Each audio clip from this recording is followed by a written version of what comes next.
오늘의 말씀은 예레미야서 17장의 말씀입니다. 본문의 구조는 크게 세 부분으로 구분됩니다. 1절부터 11절까지는 유다의 죄에 대해서 기록하면서 유다가 받게 될 벌에 대해서 말씀하고 있습니다. 12절부터 18절까지는 예레미야 선지자의 간구가 이어지고 있습니다. 마지막으로 19절부터 27절까지는 안식일을 거룩하게 지키라라는 하나님의 명령이 이 백성들에게 주어지고 있습니다.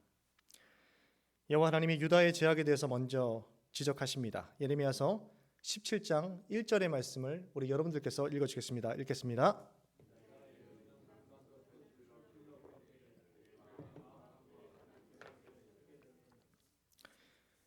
유다의 죄가 마음판에 새겨졌다라고 기록되고 있습니다. 그들의 죄가 지을 수 없을 정도로 내면 깊숙한 곳에 자리 잡았다라는 것을 말씀하고 있는 것이죠. 또 그들의 죄가 제단뿔에 새겨졌다라고 말씀하고 있는데 원문에 의하면 이 제단이 바로 복수형으로 되어 있습니다. 그러니까 제단들로 기록되고 있는 것이죠. 이는 바로 바알의 제단들을 가리킵니다. 여호와의 제단은 본래 예루살렘 성에 하나밖에 없지 않습니까? 그런데 우상의 제단에서 행해진 유다의 죄가 얼마나 만연했는지를 이 바알의 제단들에서 드려진 이 제사를 통해서 지적하고 있는 것이죠. 심지어 유다 백성들은 언덕 위와 무성한 나무 곁과 들의 산 위에 있는 제단들과 아세라 목상들을 기억하면서 가나안의 풍요를 상징하는 여신들을 섬겨 왔습니다. 이스라엘 백성들 유다의 이 죄악은 한두 번의 우상 숭배로 어쩌다가 우상을 섬겼던 것이 아니었습니다. 삶의 모든 습관이 우상 숭배의 습관에 빠져들었다라는 것이죠. 습관이라는 것은 세 가지의 원칙에 따라 움직인다고 하죠. 신호가 있습니다. 이 신호를 통해서 반복 행동을 할 때 보상이 주어지는 것이 패턴이 되어서 이 보상을 목적으로 신호가 주어질 때마다 같은 행동을 반복하는 것이 바로 습관이라고 합니다. 이 두크대 연구팀에 의하면 사람은 깨어 있을 때 45% 정도를 습관에 따라서 반복하면서 살아간다고 합니다. 그러니까 모든 것을 매일 깨어 있을 때 결정하는 것이 아니라 반복된 삶을 자기도 모르게 하고 있다는 것이죠. 실제로 많은 흡연가들이 금연에 성공하지 못하는 이유는 어떤 지나가다가 흡연을 하는 사람을 보게 됩니다. 보게 되면 신호가 오기 때문에 이때 반복 행동에 대한 욕구가 일어난다고 합니다. 그런데 MRI를 찍어보면 그 인간의 뇌에 습관을 담당하는 그 영역에서 활발하게 뇌의 기능이 활성화된다고 하는 것이죠. 인간의 습관은 이렇게 몸에도 영향을 미치고 삶의 전인격인 부분에서 영향을 미치고 있다는 것입니다. 전방위로 행해지던 이들의 우상 숭배의 죄로 인한 결과 유다는 재산과 보물과 심지어 산당까지 노력을 다하게 될 것이다라고 이들의 받게 될 벌에 대해서 말씀하고 있습니다. 여기서도 유다는 약속의 땅에서 쫓겨나서 원수들의 땅에 포로로 끌려가게 될 것을 분명하게 선언하고 있습니다. 실제로 유다는 주전 597년에 느부갓네살 왕에 의해서 침략을 당하게 됩니다. 그리고 우리가 너무나 잘 알고 있는 것과 같이 주전 586년에 완전히 멸망하여서 바벨론의 포로로 잡혀가게 되는 것이죠. 우리는 이렇게 하나님을 떠난 백성들이 하나님을 선택하지 않고 우상을 선택한 이 선택에 대해서 뿌린 대로 거둔다라는 것을 명확하게 확인해 볼 수 있습니다. 죄와 악을 선택한 습관적인 이 죄악은 반드시 대가를 지불해야 한다라는 것이죠. 인격적인 관계의 측면에서 선민 백성들은 여호와 하나님의 지속적인 사랑과 긍휼에도 불구하고 그들은 이 관계를 깨트렸습니다. 하나님과 사랑을 나눠야 함에도 불구하고 하나님을 저버리고 우상을 사랑하게 되었습니다.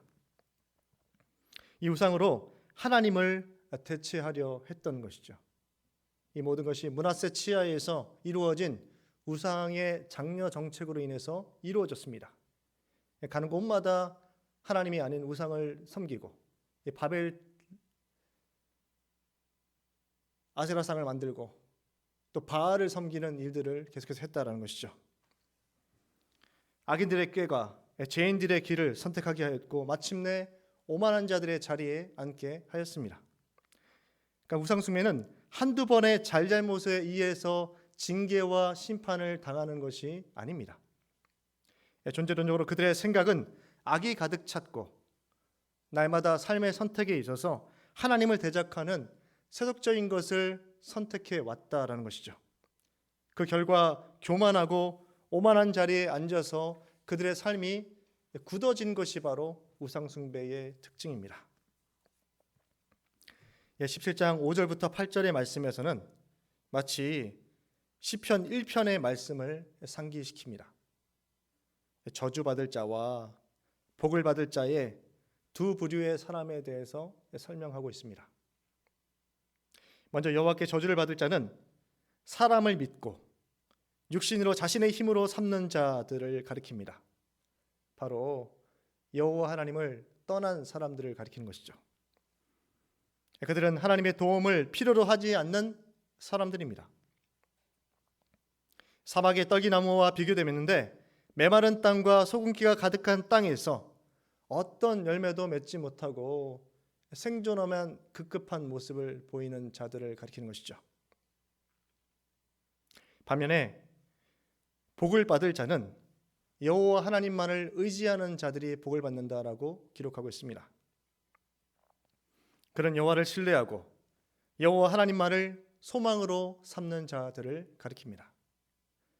그들은 물가에 심은 나무에 비교되는데 폭염이나 가뭄이 와도 전혀 두려워하지 않고 걱정하지 않으며 날마다 무성한 잎사귀와 풍성한 열매를 끊임없이 맺는 자들이 바로 복을 받는 자라고 가리키는 것이죠.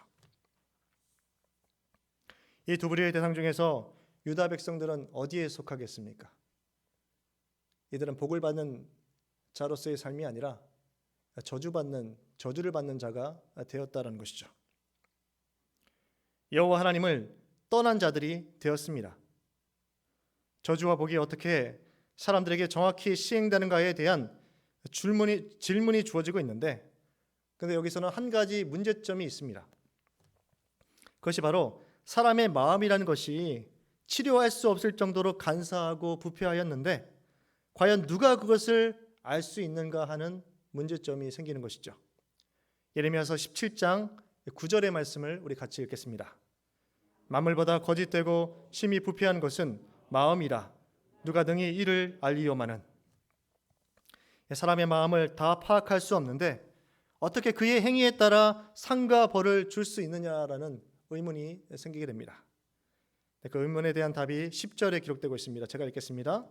나 여호와는 심장을 살피며 폐부를 시험하고 각각 그의 행위와 그의 행실대로 보응하나니. 여호와 하나님께서 심장과 폐부를 살피며 시험하신다라고 말씀하고 계십니다.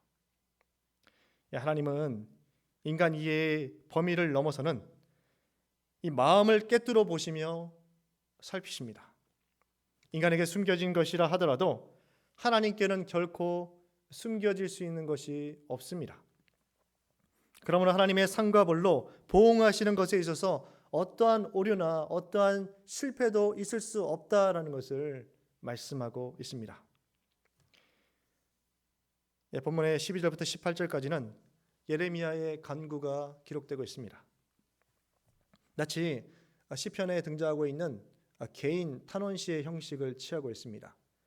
예레미야서에서는 이러한 예레미야의 개인적인 간구가 모두 5번 등장하고 있는데 그 구조는 다음과 같습니다. 여호와를 부릅니다. 간구와 그 이유를 설명합니다. 탄식합니다. 그리고 신뢰를 고백하며 또다시 간구하는 이 흐름을 지니고 있습니다. 예레미야서 17장 14절의 말씀을 우리 같이 읽겠습니다. 여호와여 주는 나의 찬송이시오니 나를 고치소서. 그리하시면 내가 낫겠나이다. 나를 구원하소서. 그리하시면 내가 구원을 얻으리이다. 예레미야의 삶과 예레미야가 선포하는 입의 메시지는 말씀의 그 메시지는 이 동시대의 백성들에게 환영을 받을 수 있는 성질의 것이 아니었습니다. 그는 전쟁과 같은 고난과 두려움으로 점철된 사역을 감당하면서 심각한 위기와 고통 속에서 날마다 하나님께 도움을 간구해야 이 사역을 감당할 수 있었습니다. 나를 고치소서, 그리하시면 내가 낫겠나이다. 나를 구원하소서, 그리하시면 내가 구원을 얻으리이다. 고난 중에 있는 자들이, 믿음의 성도들이 하나님 앞에 간구해야 될 기도가 바로 이 기도의 내용일 것입니다. 선지자는 도울 힘이 없는 인생을 의지하지 않고 오직 여호와 하나님께 도움을 간구하면서 매 순간 자신의 실존과 사명을 점검하며 하나님의 위로와 은혜를 받아야 했습니다. 이것이 바로 예레미야가 노성벽으로서 그 모든 백성들의 저항으로부터 견뎌낼 수 있는 유일한 힘과 저력이 되었다는 것이죠. 심지어 패역한 유다 백성들은 계속해서 예레미야의 예언을 듣고 조소합니다. 예언 성취를 입증할 만한 증거를 대라하고 모욕을 줍니다. 15절 하반절에 여호와의 말씀이 어디 있느냐, 이제 임하게 할지어다라고 이야기하면서 예레미야를 조롱하였습니다. 아직 심판의 때가 이르지 않았습니다. 여전히 선지자는 현실에서 대단히 무능력한 모습을 보이며 비참한 처지에 놓여 있습니다. 현실의 고난과 고통은 사라지지 않았습니다. 그는 다음과 같이 고백하죠. 재앙의 날은 오직 주님만이 아시며 내 입술로 선포된 말씀들은 주님의 목전에 있습니다라고 고백합니다. 선지자는 그 수많은 고통과 핍박과 아픔을 당하면서 여호와 하나님께 탄원을 드리면서 아픔을 견뎌야 했습니다. 마지막으로 19절부터 27절까지는 안식일을 거룩히 준수하는 것에 대한 여호와 하나님의 말씀이 예레미야에게 주어지고 있습니다. 하나님은 선지자에게 유다 왕들이 출입하고 모든 백성들이 출입하는 백성들의 문에, 평민의 문과 예루살렘의 모든 문에 서서 여호와의 말씀을 선포하라고 말씀합니다.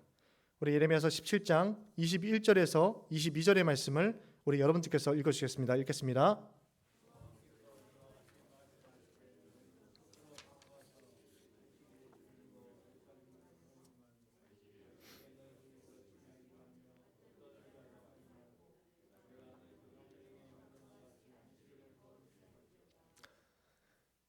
여러분들, 이 말씀이 왜 주어졌겠습니까? 그러니까 이스라엘 백성, 그러니까 유다의 백성들은 여호와 신앙이 변질되었습니다. 그러니까 안식일 규례들이 전혀 지켜지고 있지 않았기 때문에 이 말씀이 주어지고 있습니다. 이 명령을 어기면 내가 성문에 불을 놓아 궁전을 삼키고 그 불이 꺼지지 않게 할 것이다. 너희가 지금이라도 이 명령을 지키면 이 성은 영원하리라라고 말씀하고 계십니다. 하나님께서 정해주신 안식일을 지키며 주님께만 집중하는 삶을 살아가는 것이 삶의 가장 근본적인 문제를 해결할 수 있는 유일한 길이다라는 것을 말씀하고 있습니다. 그러나 우리가 너무나 잘 알고 있는 것과 같이 이러한 일에 유다는 또다시 실패하였습니다. 하나님은 이 백성들의 전적인 패역에도 불구하고 여전히 선지자의 기도를 들으시고 백성들이 돌이킬 수 있는 기회를 오늘 본문에 주고 계십니다. 마음을 감찰하시는 하나님께서 하나님을 떠나 우상을 사랑하게 된 자들이 그 마음을 돌이키기를 간절히 원하시면서 하나님이 주신 거룩한 안식일의 요구 역시 이 요구를 통해서 다시 한번 관계가 회복되기를 원하며 이 요구를 주고 계십니다. 하지만 백성들은 성실하게 이 일을 행하는데 실패하였습니다. 하나님은 부지런히 선민에게 기회를 주고 계십니다. 심판과 징계를 선언하시고도 회복과 구원 또한 생명의 길을 주시려고 약속의 말씀을 주시고 계시지만 백성들은 끝끝내 하나님의 말씀을 거역하였다라는 것이 역사가 증명해주고 있습니다. 말씀을 마치겠습니다. 오늘 하루 주님 앞에서 살아가시면서 주님의 크신 은혜를 기억하시고 또 우리가 받은 하나님의 사랑을 기억하셔서 주님의 임재 가운데 거룩한 시간을 보내시는 이 복된 하루가 되시기를 간절히 축원합니다. 이 시간 마음을 모아서 기도하실 때 2020 삼행자대회 공동기도문으로 함께 기도하시겠습니다. 2020 삼행자대회 공동기도문입니다. 전지전능 무소부재하신 성삼위 하나님, 하나, 비정상 비대면 시대를 초래한 코로나19 사태가 종식되게 하시고 코람데오 신앙과 예배가 온전히 회복되게 하옵소서. 둘, 나보다 남을 배려하는 신행일치의 삶을 사는 그리스도인이 되게 하옵소서. 셋, 이 시대의 이상을 따르지 않고 고난당하신 그리스도를 본받아 흰옷 입은 참 성도 되게 하옵소서. 넷, 전능하신 하나님의 능력으로 가정 일터가 회복되게 하시고 불신자와 소외된 이웃을 인도하는 나침판의 사명을 감당하는 서울교회 되게 하옵소서. 다섯, 자유민주주의 국가로 복음화된 통일조국 이루어 세계 복음화의 모퉁이 돌이 되는 대한민국이 되게 하옵소서. 여섯, 하나님의 목회를 감당할 담임 목회자를 보내주시어 목자 잃은 양들과 이 세대를 이끌어가게 하옵소서. 주 예수 그리스도의 이름으로 기도합니다. 아멘. 연회에서 기도하실 때 오늘은 삼행자대회 공동기도문 세 번째 기도 제목입니다. 이 시대의 이상을 따르지 않고 고난당하신 그리스도를 본받아 흰옷 입은 참 성도 되게 하옵소서. 또 교회를 위해서 기도하실 때는 떠나간 영혼들이 돌아올 수 있도록 또 하나님의 영광의 임재가 경험되어지는 참된 예배가 드려질 수 있도록 나라와 민족을 위해서 기도하실 때는 복음화된 통일조국 건설과 정치, 경제, 사회 모든 분야에서 더 이상 국론이 부절되지 않고 잘 연합하여서 하나님께서 기뻐하시는 이 나라를 세워갈 수 있도록 또 우리 개인과 가정에 주신 기도 제목을 더해서 이상 공기도 제목을 가지고 함께 통성으로 기도하시겠습니다.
거룩하고 신실하신 하나님 아버지, 오늘도 주님의 크신 은혜와 사랑 가운데 하루의 첫 시작의 시간을 주님 전에 나와서 마음의 소원을 아뢰고 하나님의 말씀을 받게 하시니 감사드립니다.